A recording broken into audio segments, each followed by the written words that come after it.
আমার বাবার কবর ভেঙে দেবে গিয়েছে, এটা কি খারাপ কোনো কিছুর আলামত? বদনজর কিংবা জাদু করলে তা কিভাবে বুঝবো? কোনো মহিলা যদি নামাজরত অবস্থায় থাকে আর ঘরের বাহিরে থেকে কেউ অতিরিক্ত ডাকাডাকি করে, তাহলে কি করা উচিত? ব্যাংক অ্যাকাউন্টে বছর শেষে কিছু টাকা সুদ ঢুকে, ওই টাকা কি করব? চোখের যদি বানানোর আমল কি? হাঁটুর নিচে হাত রেখে কি রুকু করা যাবে? বিপদে পড়ে কোথাও টাকা পাওয়া যাচ্ছে না, তখন সুদে টাকা নেয়, এটা সম্পর্কে কি বলেন? 200 বার সূরা ইখলাস পড়ার পর কোনো বিশেষ ফজিলত আছে কিনা জানলে উপকৃত হব। নামাজ পড়ার সময় পোশাকে যদি কোনো প্রাণীর ছবি থাকে, তার নামাজ হবে কিনা? মহিলারা কি হাত এবং মুখ খোলা রাখতে পারবে কিনা? তাহলে আর বিলম্ব না করে চলুন আমরা আপনাদের যে সমস্ত প্রশ্ন ইতিমধ্যে আমাদের কাছে এসে পৌঁছেছে সেগুলোর উত্তর দেওয়ার শুরু করি। আব্দুল্লাহ আল মামুন রাজু জানতে চেয়েছেন, চোখের যদি বানানোর আমল কি? চোখের যদি বানানোর জন্য কোরআন হাদিস থেকে বিশেষ কোনো আমল বলা হয়নি, তবে রুকিয়া হিসাবে ফাকাশাফনা আনকা গিতাআকা ফাবাসারুকাল ইয়াওমা হাদিদ, সূরা হাদিদের এই আয়াতটির অংশ, এটা পড়ে চোখে ফু দেওয়ার কথা অনেক ওলামা ইকরাম বলে থাকেন। এটা শুধু ঝাড়ফুঁকের জন্য কোরআন হাদিসে বর্ণিত থাকা কোনো জরুরি নয়। কোরআনের আয়াতকে শেফা হিসাবে গ্রহণ করা যেতে পারে, সেই হিসাবে এটা কেউ করতে পারেন, তবে এটা হাদিস থেকে শেখানো কোনো আমল নয়, সেটি আমাদের মাথায় রাখতে হবে। বানিউল আলম আপনি জানতে চেয়েছেন, হাঁটুর নিচে হাত রেখে কি রুকু করা যাবে? না, হাঁটুর নিচে হাত রেখে রুকু করা যাবে না। হাঁটুর যে গিরা আছে সেটাকে শক্ত করে ধরে, এভাবে আঙ্গুলগুলো ফাঁকা থাকবে, সেটাকে ধরে গিরার মধ্যে হাত দিয়ে দেন আপনাকে রুকু করতে হবে। শেখ শরীফ জানতে চেয়েছেন, অজুরত অবস্থায় বায়ু বের হলে নতুন করে অজু করতে হবে নাকি সেখান থেকে ধারাবাহিকভাবে অজু করতে হবে? নতুন করে অজু করতে হবে, ধারাবাহিকভাবে অজু করলে হবে না। মাঝখানে যদি অজু হাত ধুয়েছেন, মুখ ধুয়েছেন, তারপর বায়ু বের হলো, তাহলে শুরু থেকে অজু করতে হবে আপনাকে। আলামিন হোসেন জানতে চেয়েছেন, 200 বার সূরা ইখলাস পড়ার পর কোনো বিশেষ ফজিলত আছে কিনা জানলে উপকৃত হব। ভাই আলামিন, এরকম কথা আমাদের সমাজে খুব বেশি প্রচলিত আছে যে 200 বার সূরা ইখলাস পাঠ করার ফজিলত রয়েছে। মূলত এরকম কোনো কথা বিশুদ্ধভাবে প্রমাণিত নয়।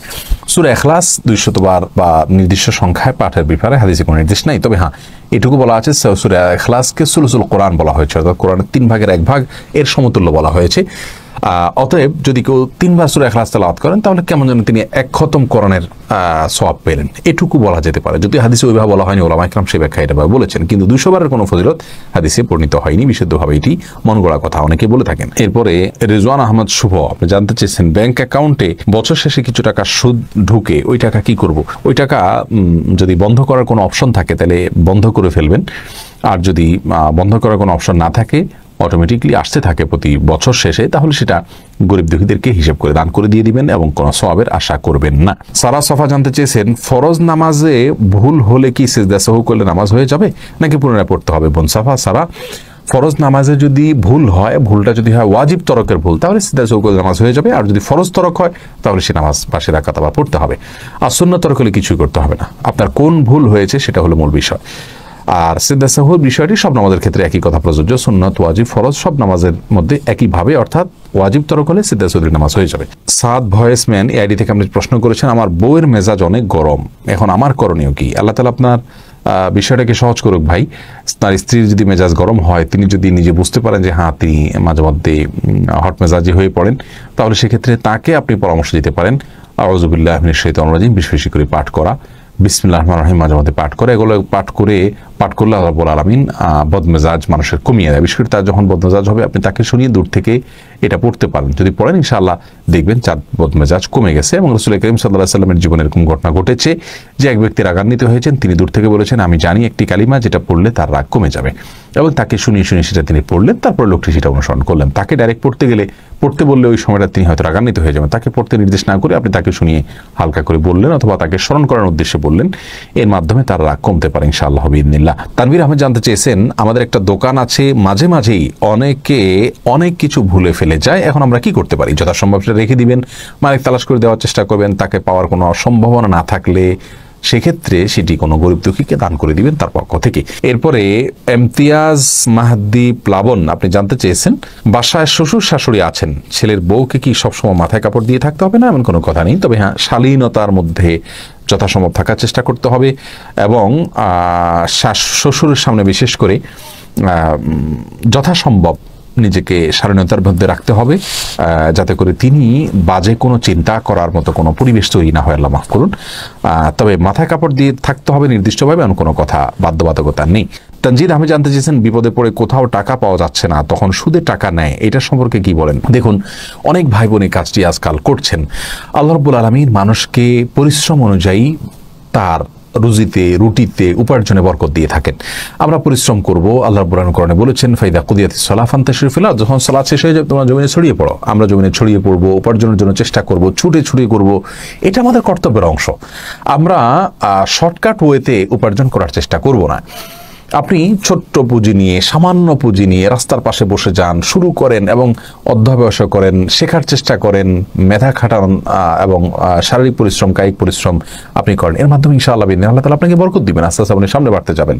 সুদের উপরে লোন নিয়ে তারপরে ব্যবসা করা কোনো অবস্থাতেই মুসলমানের জন্য জায়েজ নাই। প্রয়োজনে তিনি অল্প খাবেন, ছোট ব্যবসা করবেন।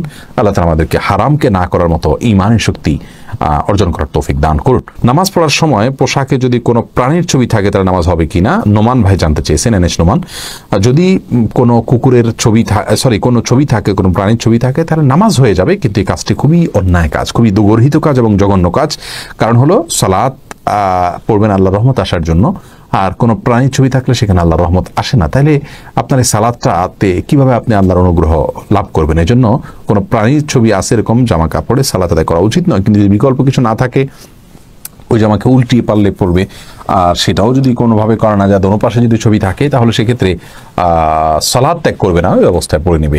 এরপরে মহিলারা কি হাত এবং মুখ খোলা রাখতে পারবে কি না, মাহমুদুল হাসান জানতে চেয়েছেন। না, হাত মুখ এগুলো ঢাকবেন যদি ঢাকা যায়, আর যদি ঢাকা না যায় তাহলে সেক্ষেত্রে আল্লাহ রাব্বুল আলামিন বলেছেন ইল্লা মা যাহারা মিনহা, যেগুলো এমনি প্রকাশিত থাকে। অনেক উলামা ইকরাম বলেছেন তার মধ্যে হাতের কবজি, পায়ের পাতা, এগুলো প্রকাশিত থাকে, যার কারণে এগুলো না ঢাকলেও চলবে। ফিতনার এই যুগে মানুষ মেয়েদের কাপড় চোপড় এবং তাদের শরীরের যে কোনো অংশ দেখেই বাজে চিন্তা করে, যার কারণে একজন আত্মসম্মানবোধী মায়ের জন্য সেগুলোকে ঢেকে ফেলাটাই হলো উচিত এবং উত্তম।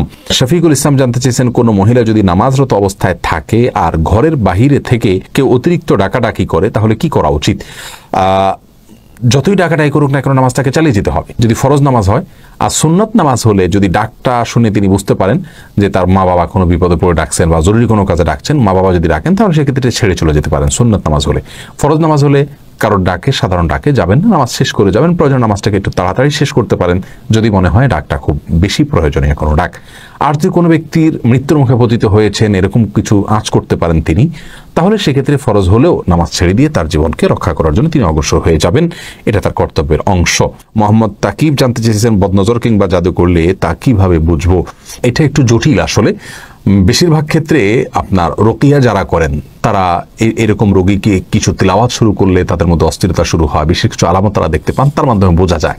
এছাড়া অনেকগুলো পদ্ধতি আছে বোঝার জন্য, যেগুলো আসলে সঠিক নয়। সেগুলোতে কুফরি কালামের আশ্রয় নেওয়া হয়, জিনদের আশ্রয় নেওয়া হয়, অনেকভাবে করা হয় যেগুলো সঠিক নয়। রাখি একটা জানতে চেয়েছেন, আমার বাবার কবর ভেঙে ডেবে গিয়েছে, এটা কি খারাপ কোনো কিছুর আলামত? না, খারাপ কোনো কিছুর আলামত নয়। এটা মাটির কোনো সমস্যার কারণে হতে পারে। কোরআন হাদিস থেকে এটাকে খারাপ কোনো আলামত বলে বলা হয়েছে বলে আমাদের জানা নেই।